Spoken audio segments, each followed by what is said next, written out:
Friends, today ஒரு சூப்பரான veg biryani எப்படி பண்ணுறதுன்னு பார்க்கலாம். ஸோ இன்றைக்கி நான் ப்ரெஷர் குக்கரில் செஞ்சு காட்ட போகிறோம். ஸோ குக்கர் எடுத்து ஆயில் ஆட் பண்ணிக்கோங்க.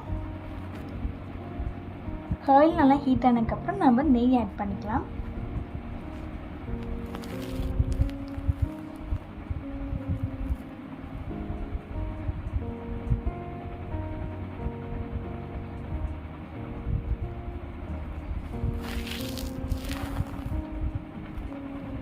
ஸோ நெய் நல்லா உருகினதுக்கப்புறம் நம்ம எடுத்து வச்சுருக்க 4 கிராம்பு, 2 ஏலக்காய், கொஞ்சம் சோம்பு, ஒரு மீடியம் சைஸ் பட்டை, ஒரு பே லீஃப் இதெல்லாமே போட்டு நம்ம நல்லா மிக்ஸ் பண்ணிக்கலாம். ஸோ அதுக்கப்புறம் பார்த்திங்கன்னா நான் ஒரு 4 மீடியம் சைஸ் ஆனியனை நல்லா நீளமாக கட் பண்ணி வச்சுருக்கேன். ஸோ அதையுமே ஆட் பண்ணிக்கிறேன். ஸோ ஆயிலில் வெங்காயம் நல்லா வதங்கணும். வெங்காயம் எந்தளவுக்கு வதங்குதோ அந்தளவுக்கு பிரியாணி சூப்பராக இருக்கும். ஸோ நல்லா வெங்காயத்தை வதங்க விடுங்க.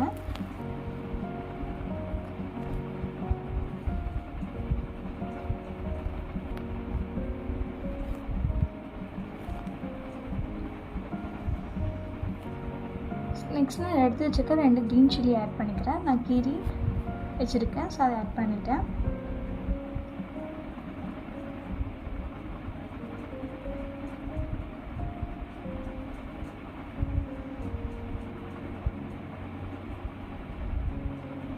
ஸோ நல்லா ஓரளவுக்கு வதங்கிடுச்சு. இந்த ஸ்டேஜில் ஒரு 1.5 spoon red chilli powder add பண்ணுறேன்.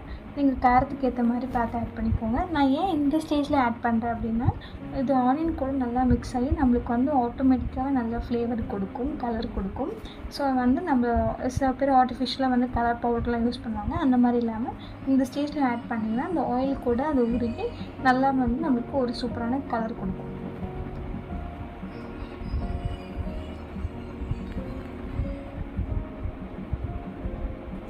ஸோ நல்லா வதக்க விடுங்க.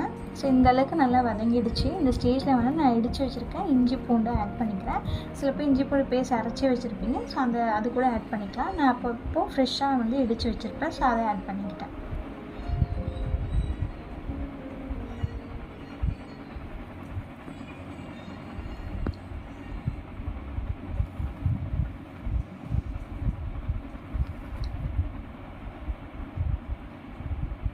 நான் கொஞ்சமாக சால்ட் இந்த ஸ்டேஜில் ஆட் பண்ணிக்கிறேன். ஏன் இந்த ஸ்டேஜில் ஆட் பண்ணிக்கிறேன்னா, நம்ம இஞ்சி பூண்டு பேஸ்ட் போட்டோடனே நம்மளுக்கு லைட்டாக அடி பிடிக்கும். ஸோ அதனால் நம்ம சால்ட் கொஞ்சமாக ஆட் பண்ணிக்கிட்டிங்கன்னா அந்த மாதிரி ப்ராப்ளம் வராது. ஸோ நெக்ஸ்ட்டு பார்த்திங்கன்னா நான் 2 மீடியம் சைஸ் தக்காளியை நல்லா கட் பண்ணி வச்சுருக்கேன் நீளமாக, அதையும் ஆட் பண்ணிக்கிட்டேன்.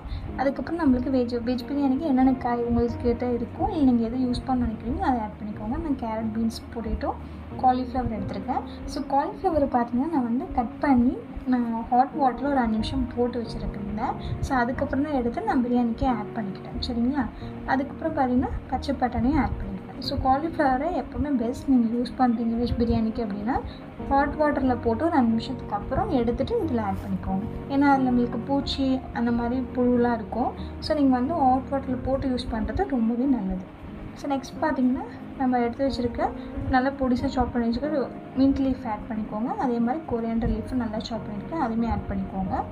ஸோ நீங்கள் முழுசாகவே நான் போடுவேன் எனக்கு பிடிக்கும் அப்படின்னா நீங்கள் அந்த மாதிரி கூட ஆட் பண்ணிக்கோங்க. நான் நல்லா பொடிசாக கட் பண்ணி ஆட் பண்ணிக்கிட்டேன்.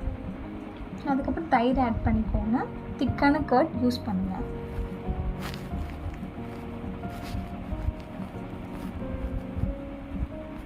பிரியாணி சாப்பிட்றப்ப இலையாக இருந்தால் பிடிக்காதுன்றவங்க அதை மிக்சியில் ஒரு அடி அடித்து கூட ஆட் பண்ணிக்கோங்க. புதினாவையும் கொத்தமல்லியும் ஒரு கைப்பிடி அளவுக்கு. ஸோ நல்லா காய் எல்லாமே ஓரளவுக்கு நல்லாவே வதங்கிடுச்சு. இந்த ஸ்டேஜில் நான் 2 கப் தண்ணியை ஆட் பண்ணிக்கிறேன். ஸோ நீங்கள் 1 கப் ரைஸ் நான் இன்றைக்கி எடுத்துருக்கேன் பாஸ்மதி ரைஸ். நீங்கள் எவ்வளோ ரைஸ் எடுக்கிறீங்களோ அதுக்கேற்ற மாதிரி எல்லா இன்க்ரீடியன்ஸும் கூட்டவும் குறைச்சும் போட்டு ஆட் பண்ணிக்கோங்க. ஸோ நல்லா மிக்ஸ் பண்ணிக்கலாம்.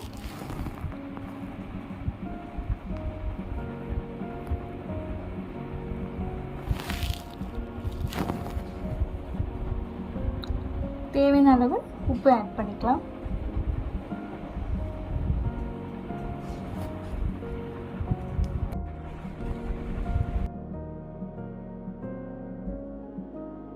நல்லா கொதிச்சக்கப்புறம் நம்ம வந்து எடுத்து வச்சுருந்த பாஸ்மதி ரைஸை ஆட் பண்ணிக்கலாம். நான் 1/2 மணி நேரம் ஊற வச்சுருந்தேன்.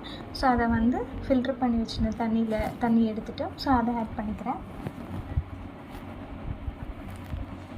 ஸோ நம்ம நல்லா வந்து மிக்ஸ் பண்ணிக்கலாம்.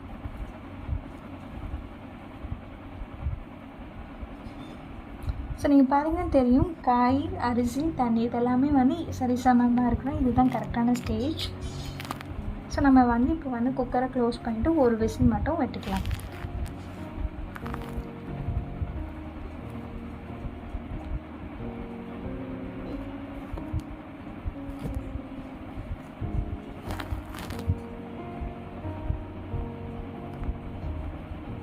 ஸோ ஒரு விசிலுக்கு அப்புறம் நம்ம வந்து எடுத்து பார்க்கலாம். ஸோ பார்த்திங்கன்னா தெரியும், நல்லா சூப்பராக வந்து அரிசி, காய் எல்லாமே நல்லா வெந்திருக்கு. அரிசியும் வந்து உடையாமல் வந்திருக்கு. நீங்கள் வந்து மிக்ஸ் பண்ணி விடுறப்போ பார்த்து பொறுமையாக எடுத்து லேயராக எடுத்து நீங்கள் மிக்ஸ் பண்ணுங்கள். அப்போ தான் அரிசி உடையாமல் வரும். நம்ம நல்லா மிக்ஸ் பண்ணிட்டோம். அவ்வளோதான், இங்கே சூப்பரான ஒரு வெஜ் பிரியாணி ரெடி. இதை வந்து ரைத்தா கூட சர்வ் பண்ணுங்கள், டேஸ்ட்டாக இருக்கும். தேங்க்யூ.